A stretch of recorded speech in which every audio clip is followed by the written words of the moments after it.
To understand the reality of life at sea in the 17th century, one must first understand the vessel itself. It is not merely a vehicle, it is a floating world, a complex ecosystem composed entirely of organic matter.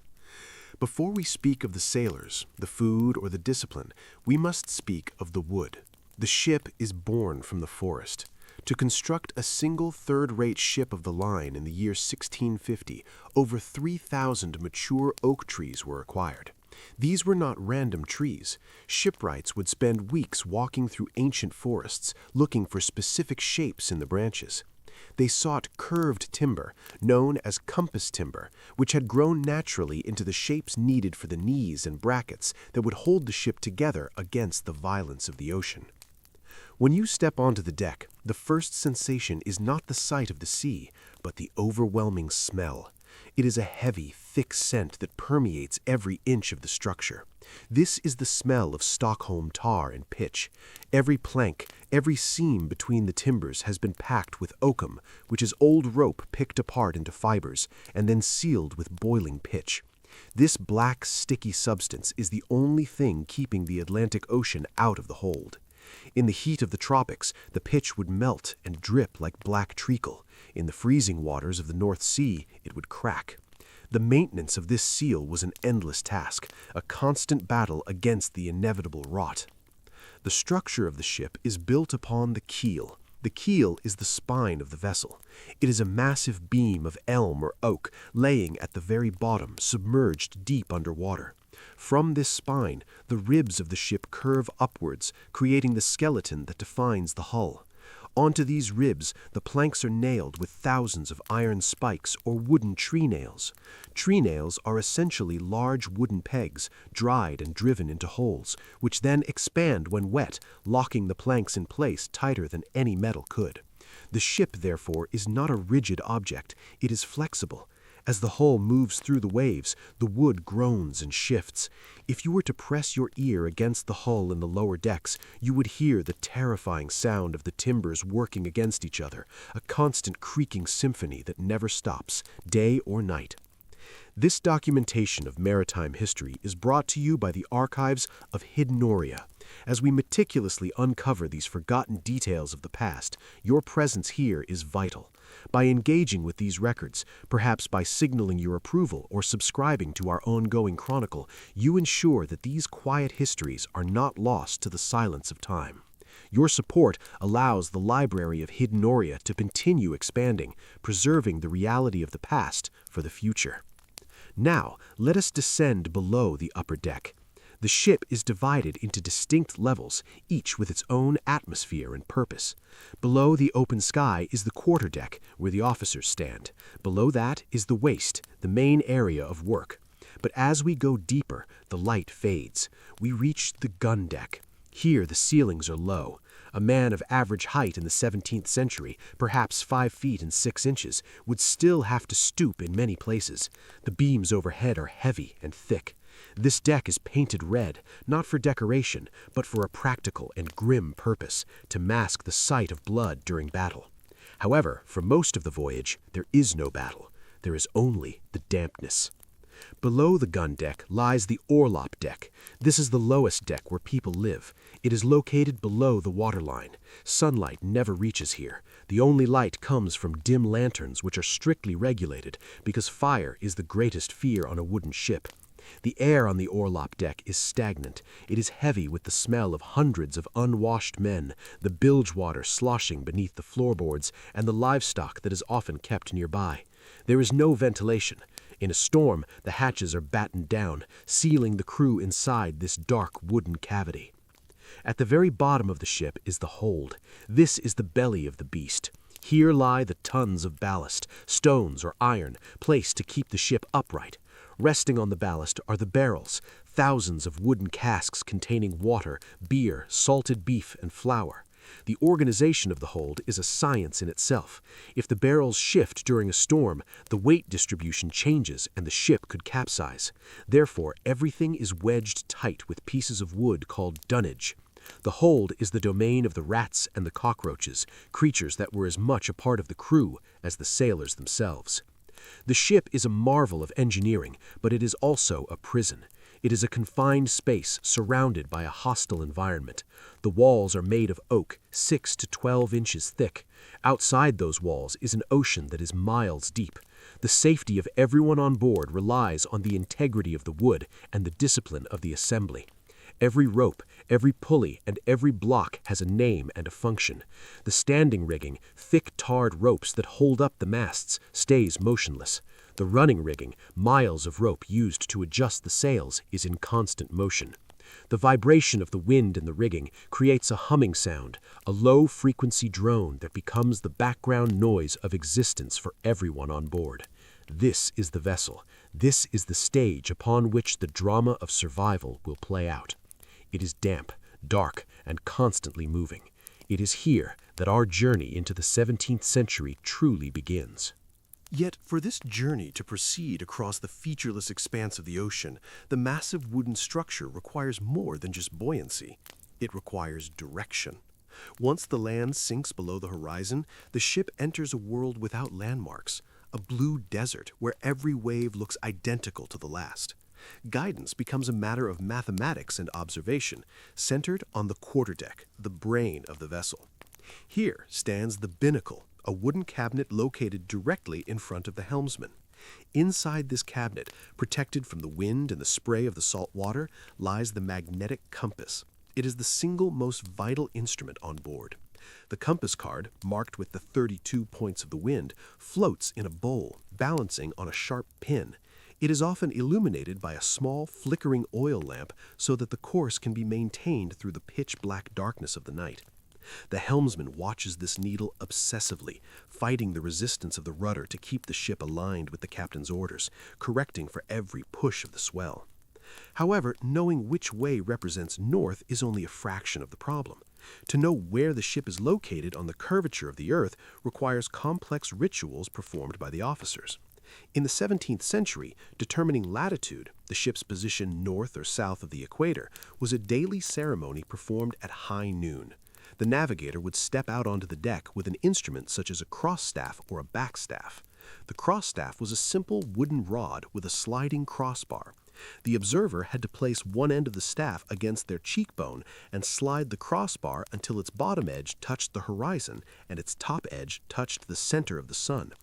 It was a physically painful task, requiring the navigator to stare almost directly into the blinding solar glare. By measuring the angle of the sun at its highest point in the sky and consulting thick tables of astronomical data almanacs, they could calculate their latitude with reasonable accuracy. Determining speed was a cruder yet equally ingenious process. This is where the term knot originates, a term still used in maritime vocabulary today. To measure speed, the crew used a device called a chip log. This was a wooden board weighted on one side to float upright in the water, attached to a long reel of rope. Knots were tied into this rope at specific intervals, roughly 47 or 48 feet apart. A sailor would throw the wooden board into the sea behind the ship, where it would drag and remain relatively stationary in the water. As the ship sailed away from the floating wood, the rope would unspool. Another sailor would turn a sand glass, typically filled with enough sand to measure exactly 28 or 30 seconds. The crew would count aloud how many knots in the rope passed through their hands before the sand ran out. If 5 knots unspooled, the ship was traveling at 5 knots. This measurement was taken every hour and meticulously recorded on a slate to be transferred later into the ship's logbook with a quill and ink. While latitude and speed could be measured, the great terror of the 17th century navigator was longitude, the position of the ship east or west. In this era, before the invention of the precise marine chronometer, calculating longitude was practically impossible at sea. There was no clock accurate enough to keep the time of the home port while tossing on the waves. Therefore, the captain relied on a method known as dead reckoning. This was essentially an educated guess, an estimation based on the last known position, the estimated speed, and the compass heading. They would stick a pin in the chart and draw a line, hoping that the currents had not pushed them miles off course. It was a navigation of faith as much as science. An error in dead reckoning could be fatal, leading a ship to smash against a reef at night when the captain believed they were 50 miles from shore. As the sun sets and the horizon disappears into the gloom, the reliance shifts to the heavens. The navigator waits for the appearance of the North Star, Polaris, in the northern hemisphere. It is the only fixed point in the turning sky. Standing on the swaying deck, surrounded by the infinite sound of the wind and the waves, the officer measures the height of the star above the black line of the ocean. This solitary act of geometry is the only link between the tiny wooden ship and the rest of the civilized world. Under the pale light of the moon, the routine of the ship continues unbroken, driven by the rigid structure of command that governs every soul on board. This structure is absolute. On the open ocean, democracy is a concept that does not exist. The ship is a floating monarchy, and the captain is its king. His authority is derived directly from the sovereign or the trading company that owns the vessel, and his word is the supreme law. To disobey a direct order is not merely an infraction, it is mutiny, a crime punishable by death. The captain lives a life of profound isolation. While he is surrounded by hundreds of men, he cannot be friends with any of them. To maintain the necessary distance of command, he usually dines alone in his great cabin at the stern of the ship. This cabin is often the only place on the vessel with windows and standing room, a sharp contrast to the cramped darkness where the rest of the crew resides. The captain carries the ultimate burden of responsibility. If the ship is lost, it is his failure alone.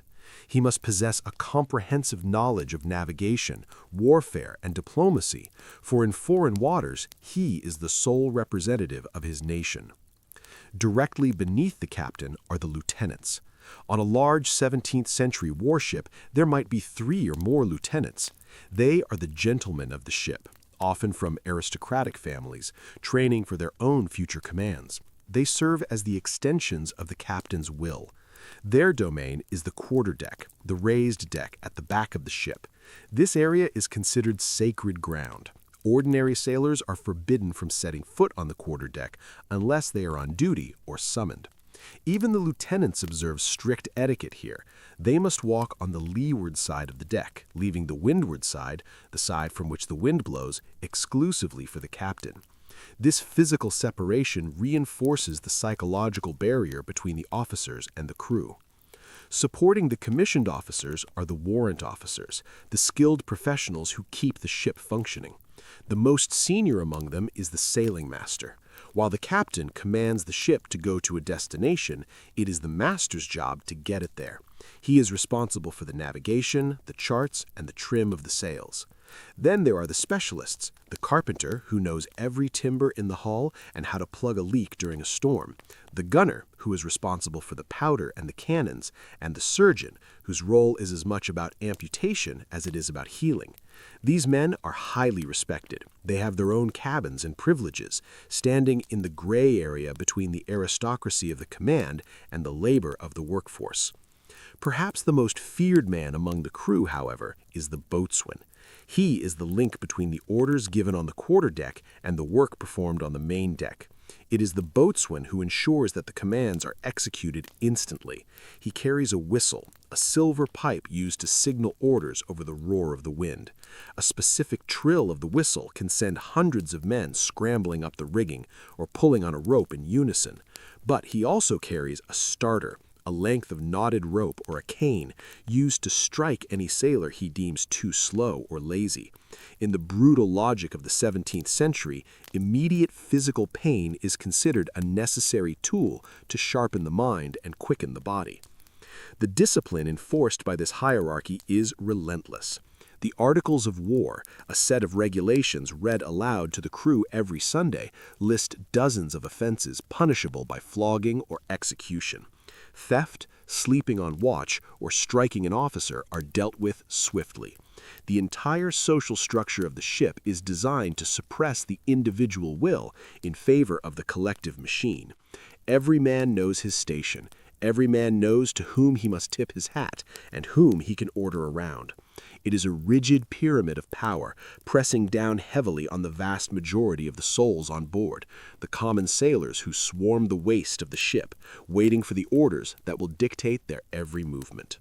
Who are these men that populate the waist of the ship?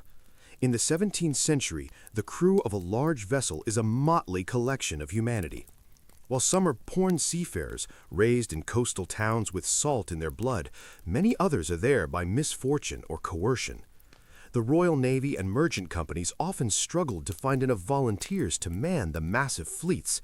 This necessity gave rise to the feared press gang. A group of sailors led by an officer would roam the taverns and streets of port cities, armed with clubs called cudgels. Any man who looked like he had sea experience, or simply looked sturdy enough to haul a rope, could be pressed into service. A man might leave his home to buy bread in the morning and find himself on a ship bound for the West Indies by sunset, with no way to contact his family. Others on board are debtors seeking to escape prison or criminals given the choice between the gallows and the Navy. It is a workforce forged not always by loyalty, but by necessity and entrapment. Once on board, these men lose their individual identities and become hands. Their appearance is distinctive. In the 1600s, there is no standardized uniform for the common sailor. That would not come until nearly 2 centuries later. However, a distinctive style of dress has emerged out of practicality. Most sailors acquire their clothing from the ship's slop chest, a store of ready-made garments kept by the purser. The cost of these clothes is deducted directly from the sailor's future wages, meaning many men begin their voyage already in debt to the ship. The materials are heavy, coarse, and designed for survival rather than comfort. The most common garment is the short jacket, often made of heavy blue or gray wool.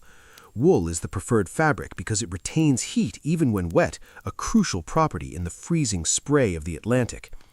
Beneath the jacket, a sailor wears a linen shirt, often checked or striped. Over time, this linen becomes stained with sweat and grime, turning a dull gray.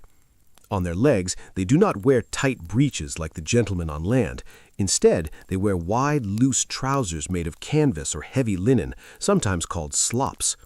These are cut wide to allow for freedom of movement when climbing the rigging. If a sailor falls into the water, the wide legs make the trousers easier to kick off to prevent drowning. Footwear is optional and often discarded.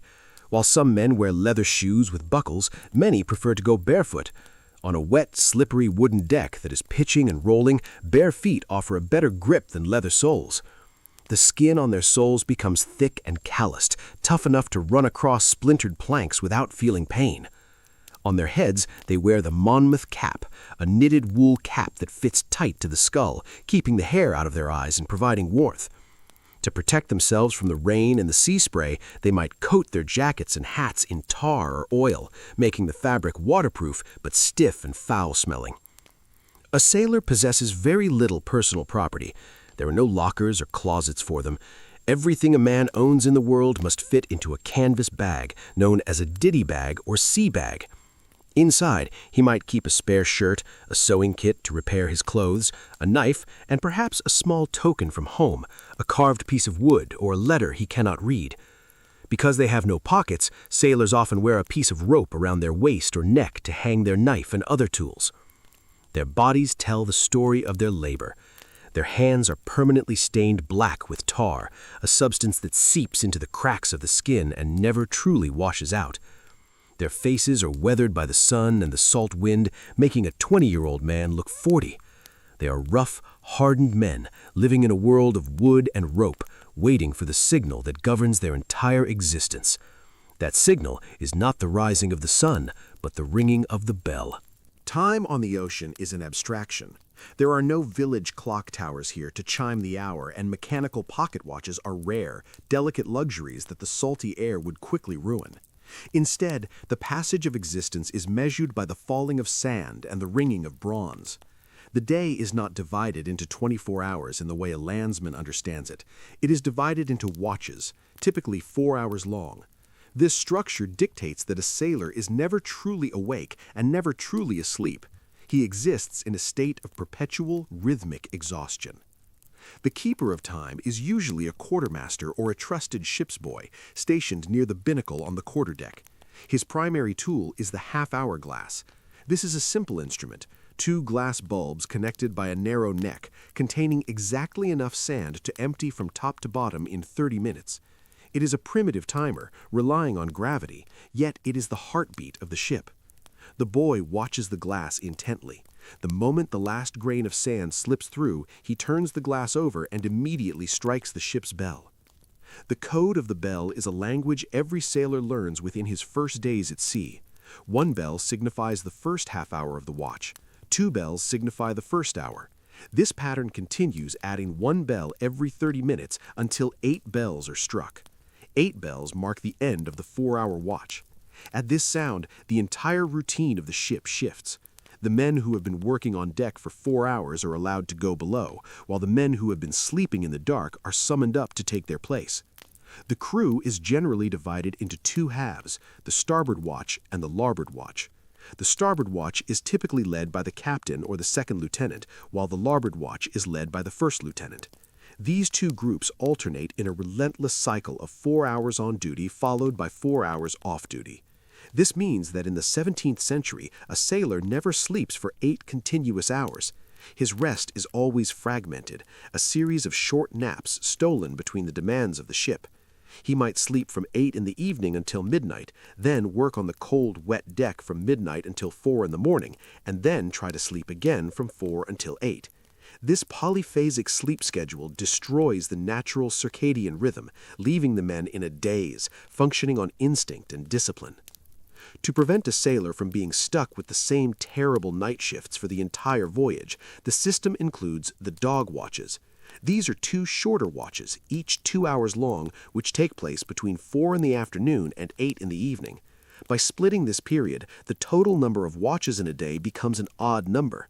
This mathematical trick causes the schedule to rotate. A man who stands the midnight watch one night will stand the afternoon watch the next day. It is a clever system, but it offers no relief from the total amount of labor required. The ringing of the bell cuts through the noise of the wind and the waves. It is audible from the top of the mainmast to the deepest corners of the hold. For the sailor dozing in his hammock, the sound of 7 bells, 3:30 in the morning, is a dreaded signal. It means he has only 30 minutes of rest left before he must rise, put on his damp clothes, and ascend into the darkness. There is no snooze button, no delay. When the 8th bell rings, he must be on deck, ready to relieve his shipmate. If he is late, he forces another man to stay in the cold longer than necessary, an offense that breeds resentment and violence among the crew. This rigid measurement of time serves a singular purpose, to ensure that the ship is never left unattended. The ocean never sleeps, and therefore neither can the ship. There are always eyes scanning the horizon, hands gripping the wheel, and bodies ready to react to the changing wind.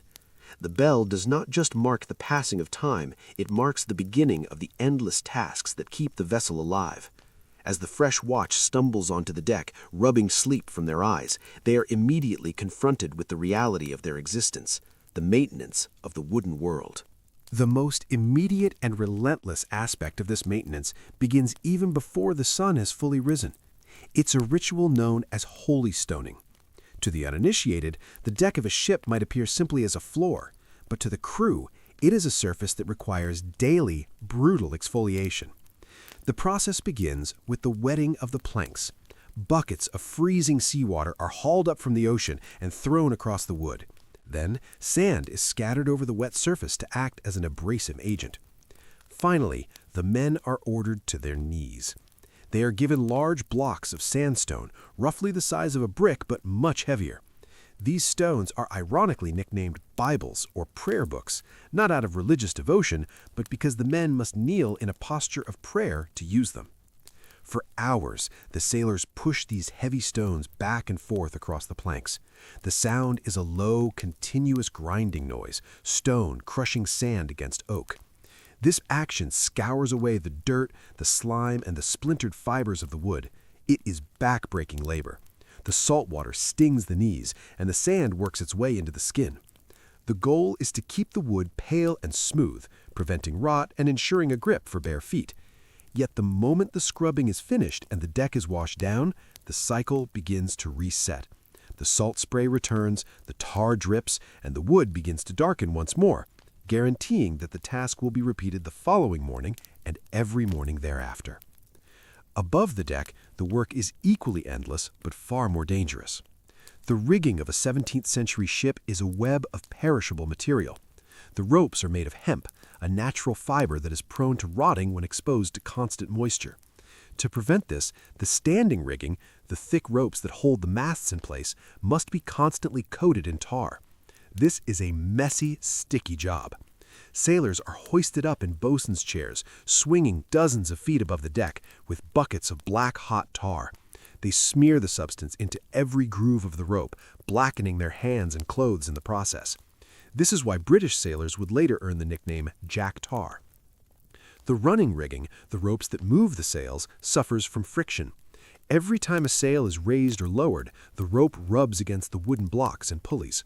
Over time, this friction frays the hemp. A frayed rope is a potential death sentence. If it snaps during a storm, a heavy spar could crash down onto the deck. Therefore, the sailors spend their off-watch hours engaged in picking oakum. They take old, condemned pieces of rope and painstakingly unpick the strands to recycle the fiber. They also practice the art of splicing, weaving rope ends together to create loops or repairs that are stronger than the original line. There is no waste on a ship. Every scrap of fiber is reused, repurposed, and retarred. Then there is the canvas itself. The sails are massive sheets of heavy flax or hemp cloth. A main course sail on a large ship can weigh hundreds of pounds even when dry. When wet, it becomes a frozen, unmanageable slab of iron-hard fabric. The wind tears at these sails constantly. A sudden gust can rip a seam open, and a cannonball in battle can punch a hole straight through. The sailmaker and his crew sit on the deck in calm weather, armed with heavy needles and leather palms, a thick leather strap worn over the hand to push the needle through the dense fabric. Stitch by stitch, they repair the damage. It is slow, quiet work that requires immense finger strength. Perhaps the most monotonous task of all is the pumping. A wooden ship is never perfectly watertight. As the hull flexes in the waves, the seams open slightly and water trickles into the bilge at the bottom of the ship. If this water is not removed, the ship becomes heavy, sluggish, and eventually sinks. Twice a day, or continuously in bad weather, the men must man the pumps. In the 1600s, these are often simple elm tree pumps, requiring brute force to operate. The men stand in a circle or a line, pushing and pulling a lever, listening to the rhythmic gurgle of the foul-smelling bilge water being vomited out of the ship's side. It is a labor that produces nothing but survival. It does not move the ship forward, it simply keeps it from going under.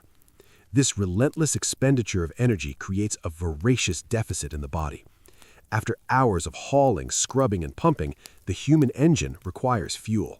Feeding hundreds of men in the middle of the ocean, months away from the nearest market, is a logistical nightmare. The center of this operation is the cook room, often located in the forecastle or sometimes in the waist of the ship. In the 17th century, this area is known as the caboose. It is a precarious place. The caboose contains the only authorized fire on the entire vessel. In a world made of tarred wood and hemp, fire is the ultimate enemy. Therefore, the hearth is built upon a heavy brick or stone floor encased in metal and constantly watched. The ship's cook is rarely a trained chef. More often, he's a former sailor who has lost a limb in service, a man with a wooden leg or a missing arm who can no longer climb the rigging but is still owed a living by the service. His culinary repertoire is strictly limited by the ingredients that can survive for months without refrigeration. The foundation of the sailor's diet is bread, but it bears little resemblance to the soft, warm loaves found on land. It is called ship's biscuit or hardtack. The recipe is brutally simple: flour and water mixed into a stiff dough and baked 2 or even 3 times until every drop of moisture has been evaporated. The result is a flat, round disc that is as hard as a stone tile. This hardness is intentional. Moisture breeds mold, and dryness is the only way to preserve the calories. A fresh biscuit is so dense that it cannot be bitten into without risking a broken tooth. Sailors have to smash them against the deck or soak them in liquid to make them edible. However, the hardness is not the only challenge. After a few months at sea, the damp air of the hold inevitably penetrates the bread barrels. This brings life. The biscuits become infested with weevils and maggots. These are small beetles that burrow into the dried flour to lay their eggs. It is a common reality of maritime life that a sailor must tap his biscuit on the table before eating, knocking the insects out. Some men prefer to eat in the dark so they do not have to see what they're consuming, while others accept the insects as a source of fresh protein in a diet otherwise devoid of it. The second pillar of the diet is salted meat. Barrels are packed with beef or pork cured in a brine solution so strong that the salt crystallizes on the outside of the meat. This process preserves the flesh for years, but it also alters it fundamentally. The meat becomes gray, tough, and incredibly salty. Before it can be cooked, it must be steeped in fresh water for hours to leach out the excess salt. Even then, the texture is often compared to old leather or polished mahogany. The sailors cynically refer to the salted beef as junk, a term also used for old useless pieces of rope, implying that the two share a similar texture. On meatless days, which are dictated by both religion and rationing, the menu shifts to dried peas, oatmeal, or cheese. The peas are boiled until they collapse into a thick, sludgy soup called peas pudding. The oatmeal is mixed with water and fat to create a gruel known as burgoo. The cheese, typically a hard cheddar or Parmesan variety, does not fare well in the heat of the hold. It sweats, hardens, and eventually becomes so tough that sailors have been known to carve buttons and dice out of it. Eating is a communal act.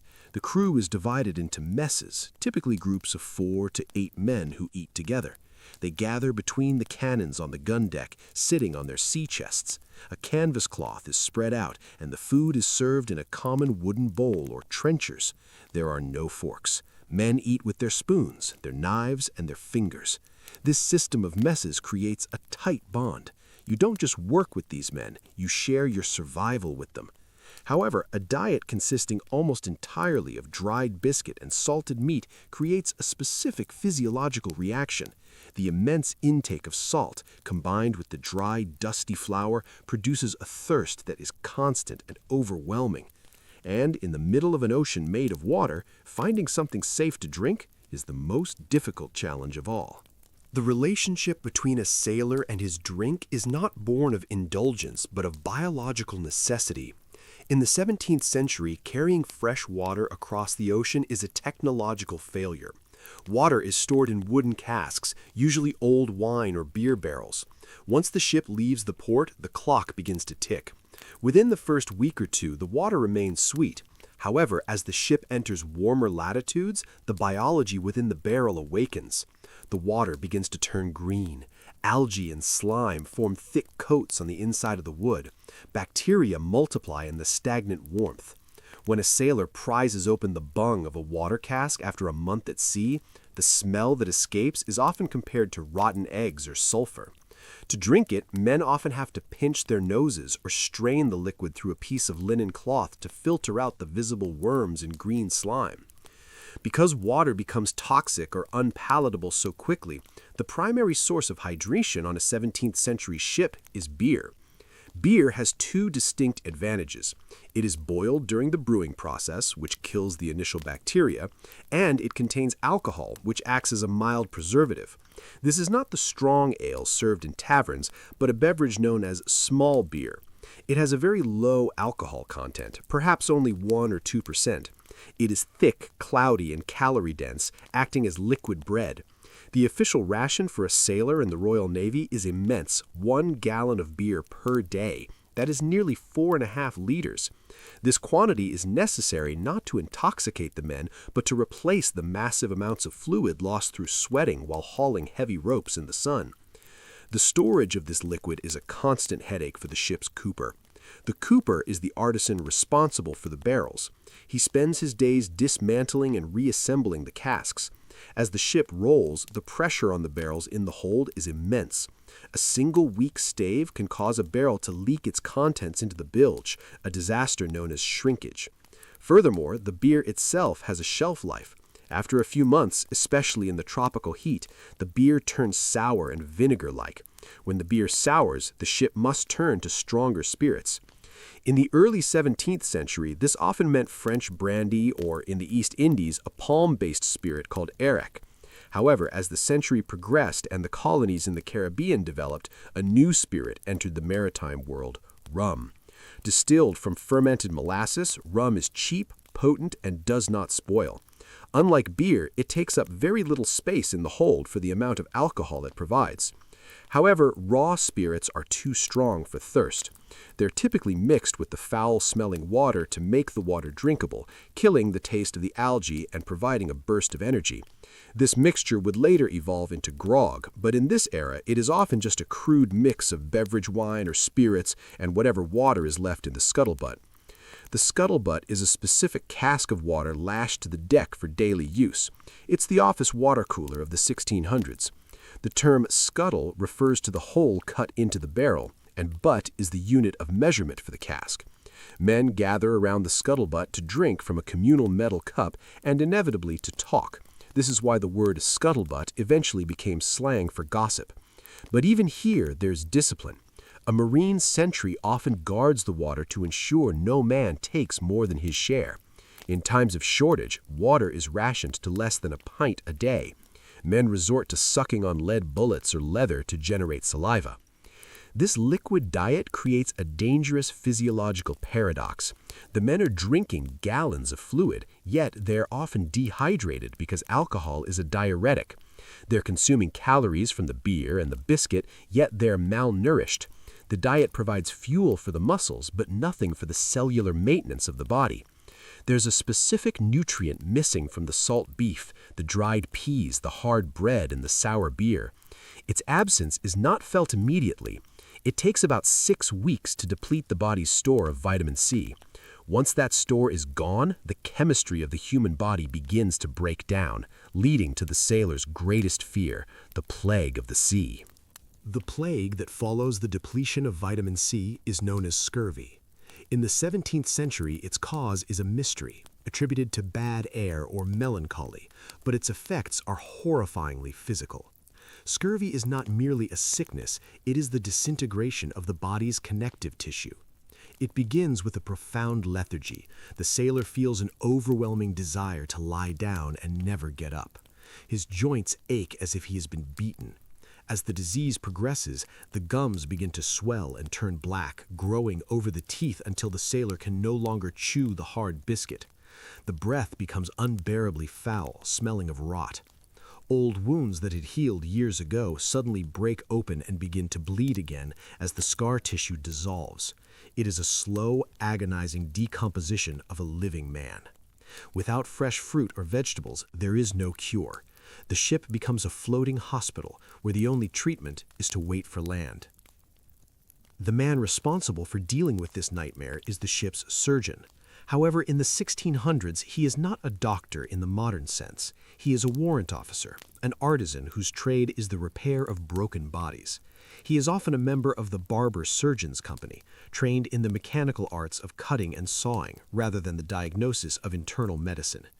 His domain is the cockpit, a space located on the orlop deck well below the waterline. This location is chosen for 2 reasons. It is safe from enemy cannon fire during battle, and it is dark enough to hide the carnage from the rest of the crew. The cockpit is painted red, much like the gun deck, and the floor is often covered in sand to absorb the fluids. The surgeon's toolkit is terrifyingly simple. It contains a large amputation saw, curved knives, a triphine for drilling into the skull, and a cauterizing iron. In an era before anesthesia, speed is the only mercy. If a limb is shattered by a cannonball or crushed by a falling spar, the surgeon must remove it. The patient is held down by his messmates, often given a piece of leather or wood to bite on to prevent him from biting through his tongue. The surgeon applies a tourniquet and cuts through the flesh in less than 2 minutes. The sound of the saw on bone is a noise that haunts the crew. To stop the bleeding, the stump is seared with a hot iron or dipped in boiling pitch. The survival rate for these procedures is low, as infection, referred to as gangrene, almost always sets in. While scurvy and trauma are visible threats, invisible killers also stalk the decks. Typhus, known as ship fever, is carried by the lice that infest every seam of the sailor's clothing. It spreads rapidly in the crowded, unwashed conditions, causing high fever, delirium, and death. Dysentery, or the bloody flux, is caused by the contaminated water and food. It strips the body of fluids, leaving men too weak to stand. The surgeon has few remedies for these internal ailments. He might administer a purge using mercury or rhubarb to cleanse the system, a treatment that often kills the patient faster than the disease. He might use bloodletting, opening a vein to release bad humors, further weakening an already malnourished man. There's no concept of germs or sterilization. The surgeon wipes his knife on his apron between patients. Sponges used to clean wounds are rinsed in a communal bucket of water, transferring bacteria from one man to the next. The hospital area of the ship, often just a section of the berth deck screened off with canvas, is a place of despair. Here the sick lie in hammocks slung close together, the air thick with the smell of sickness and the groans of the dying. Yet, despite the horror, the ship must continue. The dead are sewn into their hammocks, often with a cannonball at their feet to weigh them down, and committed to the deep in a brief ceremony. For the survivors, life is a matter of endurance. As the sun sets and the work concludes, the exhausted men, some limping, some coughing, retreat to the only sanctuary they have left. They descend into the bowels of the ship, seeking the temporary oblivion of sleep in the most crowded room on the ocean.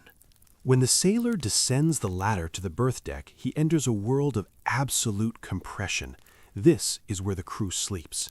In the Royal Navy regulations of the 17th century, the allotted space for a hammock is 14 inches per man. That is roughly the width of a human pair of shoulders. The hammocks are slung from the beams overhead in continuous rows, creating a suspended canvas ceiling that lowers the headroom even further. When the watch turns in, hundreds of men are packed into this confined space, swinging side by side. If one man moves or coughs, the motion ripples through the entire line. The air here is thick and almost solid. It is a miasma of unwashed bodies, wet wool, stale beer, the lingering smoke of tallow candles, and the foul gases rising from the bilge below. Ventilation is non-existent, especially in rough weather when the gun ports are closed tight. The carbon dioxide levels rise throughout the night, leaving the men waking with heavy heads and lethargic limbs. The hammock itself is a piece of canvas 6 feet long and 3 feet wide, supplied by the purser. It contains a thin mattress, often stuffed with flock or horsehair, and a single woolen blanket called a rug. Despite the crowding, the hammock is superior to a bunk. As the ship rolls violently in the Atlantic swells, tilting 30 degrees to one side, the hammock swings freely, remaining relatively level. It acts as a natural gimbal, isolating the sleeper from the jarring motion of the hull. However, getting into it requires a specific acrobatic skill. A sailor must leap up, grab the beam, and swing his legs in without flipping the canvas over. Many new landsmen spend their first nights falling onto the hard oak deck, much to the amusement of the veterans. Darkness in the berth deck is profound. Fires are forbidden, and candles are scarce. The only light comes from the glimmers escaping from the officers' lanterns or the faint moonlight filtering through the gratings. In this darkness, the ship comes alive with its other inhabitants. The rats, emboldened by the silence of the night, emerge from the hold. They scurry along the beams and over the sleeping men, searching for crumbs of biscuit or scraps of leather. Cockroaches, thousands of them, produce a faint, dry rustling sound as they move across the wood. A sailor learns to sleep through the sensation of small feet moving over his blanket. He learns to sleep through the snoring of 200 men, the coughing of the sick, and the mutterings of those having nightmares about the storm or the battle. Yet the most dominant sound is the voice of the ship itself. Down here, below the waterline, the ocean is right against your ear. You can hear the rush of the water sliding past the hull, separated from you only by a few inches of oak. You can hear the groaning of the timbers as the massive structure flexes and twists. The rudder pintles squeak, the masts creak in their steps, and the cargo in the hold shists with a dull thud. It is a terrifying symphony for the novice, a constant reminder of the fragility of their vessel in the face of the deep. But for the hardened sailor, these sounds are a lullaby. They signify that the ship is still moving, still fighting, still floating. As the sand in the hourglass on the quarterdeck runs out, the cycle prepares to repeat. But for these precious few hours, the sailor is released from his duty. He is suspended between the beams, rocking gently with the rhythm of the waves, drifting in the damp wooden womb of the ship. The wind continues to blow, the sails continue to pull, and the vessel cuts its path through the black water, carrying its sleeping cargo toward a horizon they cannot yet see. The reality of life on a 17th century ship is a testament to human endurance, a life lived on the edge of the world, governed by the wood, the wind, and the relentless passage of time. And so the ship sails on into the night.